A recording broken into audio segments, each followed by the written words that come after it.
Hi, I'm Ken Miller with the National Academy of Sports Medicine, and here we have Carolina Ray of C-Ray Performance, and we're going to be doing for you right now today a workout routine that emphasizes rotation in the lower body.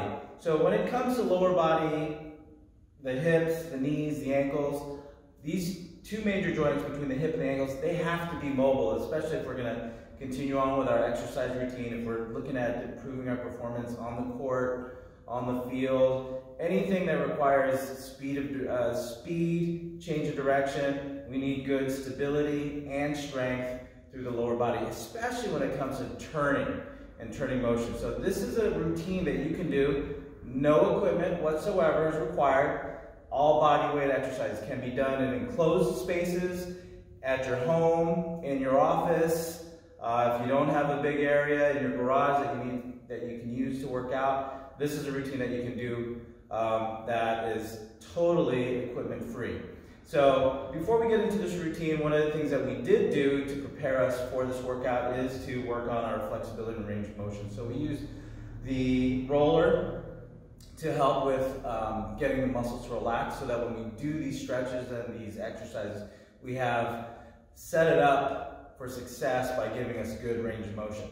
So what we're going to start off with is the figure 4 position, and this exercise is called a lower spinal twist. So Carolina's going to put her ankle right across the top of the opposite knee. So she's going to get into this figure 4 position. Arms are going to be outstretched. And with this left foot on the ground, she's going to go ahead and rotate and pivot her hips towards the left. So this is primarily a stretch that she's going to hold for about 60 to 90 seconds. So when you sit down a lot, whether it's behind the desk, at the computer, or if you have a long commute, this is one of those things that does a lot for you. One, we're getting these hip muscles to rotate first with that figure 4 position, and then as we turn the hips, she's going to get a little bit of a stretch through her right back pocket. So all the muscles across this backside hip are going to feel a little bit of tension right now. Now as she rotates, if there's a lot of tightness, especially from the hip into the trunk and into the shoulders, she can feel this anywhere between her forearms, through the biceps, shoulders, through her pec, even through her obliques, as well as the hips. So all those areas are fair game. What we do want to be wary of, and you want to go ahead and get some feedback from your client and see how they're feeling, especially if it's the first time that they've done this. How are you feeling here right now? Pretty good. Where are you feeling the stretch? Feel it in my right hip. Okay, so perfect. So textbook answer, she's going to feel in the right hip, but do not be surprised if you feel a stretch, or your client feels a stretch anywhere across the torso, like I said, through the pecs, through the shoulders, and to the forearm.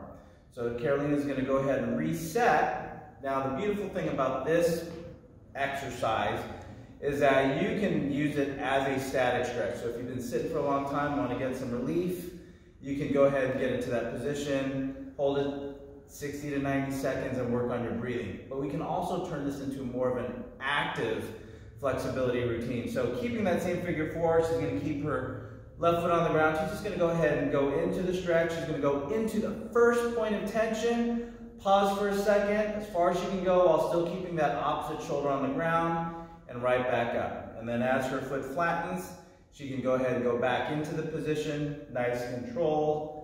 Definitely breathing, letting that air come in and out as she goes ahead, goes to the first point of tension. We'll have you do one more. Now I'm having her do about 3 or 4 for your benefit, but in this workout routine, she would do this for about 10 to 12 repetitions. Perfect. So just as a review, she can do the static stretch, left pivot, reset, put the right ankle on the left knee, and then pivot the other way and hold that for the same duration. Then she would go back to the first side and then make that more of an active stretch, 10 to 12 repetitions under control, as she just showed you here, and then do that to the other side. So once we've worked on a little bit of stretch for those posterior hips, the next thing we want to do is a windshield wiper. So what's going to happen here, nice and outstretched, she's going to have her feet about a little bit outside shoulder width apart. Keeping her knees straight, it doesn't have to be locked out, but I do want to have good extension in the knee, foot's nice and relaxed. And what she's going to do as the name of the exercise says, it's a windshield wiper. So if you imagine that your feet are windshield wipers, she's going to go ahead and wipe them both in. So both feet turn in, and they're going to also pivot out. So you'll see here she's doing a great job turning in, a little bit of a pause, first point of tension, and then it comes right back out. So with this, it's not just about how the feet are turning in and out. What we want to see here, and probably more importantly as far as a cue or as a personal trainer or strength coach, I'm watching the kneecap. So I'm going to see that the knees are pointing in and the knees are pointing out. So the thing is, a lot of people think that this is a lower body or a lower leg exercise. We're actually affecting the hip internal and external rotation. So if you're a rotational athlete, a thrower, a baseball player, softball player, somewhere where you're going to have to rotate and turn the hips, this is a great warm-up exercise for you. So again here, just keep along the same rep range, 10 to 12 reps, under control. This is what we're doing right here. Couple seconds to come in, little pause, couple seconds to come out. Now the one thing we're not talking about right now is the trunk. So if you have a weak trunk or a core and you don't have a whole lot of trunk stability, one of the big temptations there is to arch the back, especially when you have a lot of tightness across the front of the hip. So good control, keeping that low back in a nice neutral position. I'm just going to watch out for the lower ribs there, making sure she's not flaring up. She's got good control, not a whole lot of movement, if any, and all that motion is going to come from her hip. All right. So let's call that 12. The next exercise we're going to do here is what we call a spider walk. So we're going to reposition her so that you can get a better angle of her feet. So with that, she's going to have her feet right next to each other. The knees are going to be inside, hip width apart. They don't have to be touching, but as long as they stand within the width of the hip, that's where we're going to go ahead and start from. So what she is going to do to start the spider walk is she's going to go ahead and start off by elevating the toes. As she elevates up as high as she can, she's going to go ahead and turn the toes out, flatten the foot, and then she's going to elevate the heel. So she's going to go the opposite side of her foot. There we go. She's going to lay that flat. Now she's going to keep walking out, flattening, and then when she gets to the point where either her knees are starting to go outside the width of her hip, or her foot cannot go past the other end of the foot, so in this case, her heel could not go past her toes, then it's time to go back to her start position. That just tells you you've reached the end range of her ability to rotate the hips. So right here, she's going to come in when she gets the feet together. Good. She's going to do one more here. She's going to pick up, rotate, flatten, pick up the other end, rotate, and flatten, keeping those hips in. So I'd say go ahead and right there, flatten the feet. Now go ahead and bring it right back. Good. And again, still important, even though this is a lower body exercise, it's still just as important to focus on what's happening at the trunk or the core. So she showed you picking up from the toes. Now, after she does maybe 3-4 repetitions of that, now she can go ahead and start from the other end. So she, instead of picking up the toes first, she's going to initiate the motion by picking up the heel first and then walking that out, flattening, and then the toes. All right, just gives us a little bit of variation as far as what is leading the way. How's that feeling? Great. Now this is, again, I mentioned, this is going to work on hip internal rotation as we focus on the knees staying in close proximity, but you'll notice, again, as she emphasizes that elevation, she's going to work on a lot of these muscles that we don't get or don't give attention to with the lower leg. So all those ankle stabilizers right there, anterior tibs, posterior tibs. There we go. Bringing that back in and then flat again. Perfect. Now from there, we're going to get away from those hip rotations from this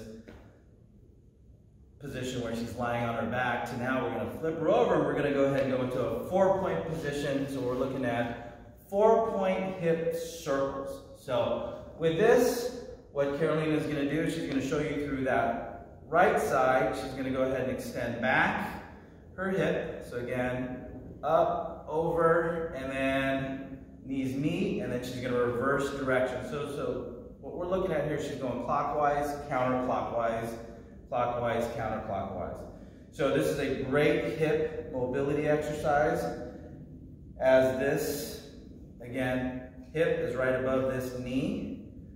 She is also, again, focused on keeping good stability, good alignment from ear through the shoulder, through the hip. Her arms are extended, elbows extended, and she's pushing up. So I'm watching out for any kind of scapular winging, any kind of instability that she might demonstrate through the shoulder.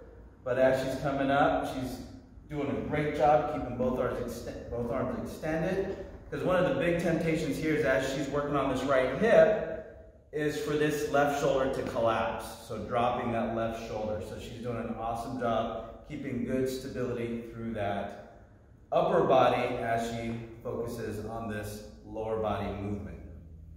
Okay, how's that feeling? So awesome. All right, awesome, good. All right, so imagine then she does 10 on the right, 10 on the left. So when we say 10 on the right, so she's going clockwise, counterclockwise, that counts as 1, and she's doing 10 of those. Now the last one she's going to do is what we call a kick sit. So we picked up from our buddy up at Zoo, Nathan Helberg. The kick sit is a great exercise. I'm going to have Carolina here go about 50% effort. It's a pretty intense exercise. So as she gets into position, what she's going to do here is she's going to sit, go ahead and pause. You'll notice at 1, she's keeping both hands on the ground. Okay, that's imperative to create or challenge the upper body as we move the lower body. So for safety's sake, she's keeping that knee pointed up and that foot flat on the ground. She's extending that leg out as her left back pocket touches the floor. She's going to come back up into her start position, and then she's going to kick to the other side. Freeze there. You'll notice she's doing a good job here. Hip, knee, toe, leg extended, and again, both hands are on the ground. So let's go ahead and keep moving here as if you were doing the workout. Now this is one where you can do this either for time or for repetition. So I'm just going to have Carolina keep going, rotate right, rotate left, just a little touch of the hip and right back up again.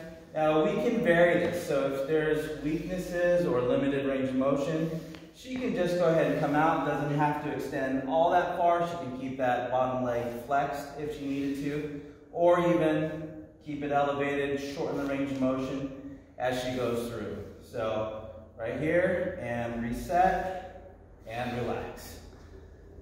Perfect. So that's a butt kicker right there. So again, you have a routine here that can be done in short spaces, done with repetitions or time, depending what you have available to you. So again, looking at range of motion with the lower spinal twist, using that as a static stretch to kind of help you get some range of motion, and then we can make it into more of an active flexibility routine, getting more into the windshield wipers, and now we're starting to get more focused on that active internal and external rotation.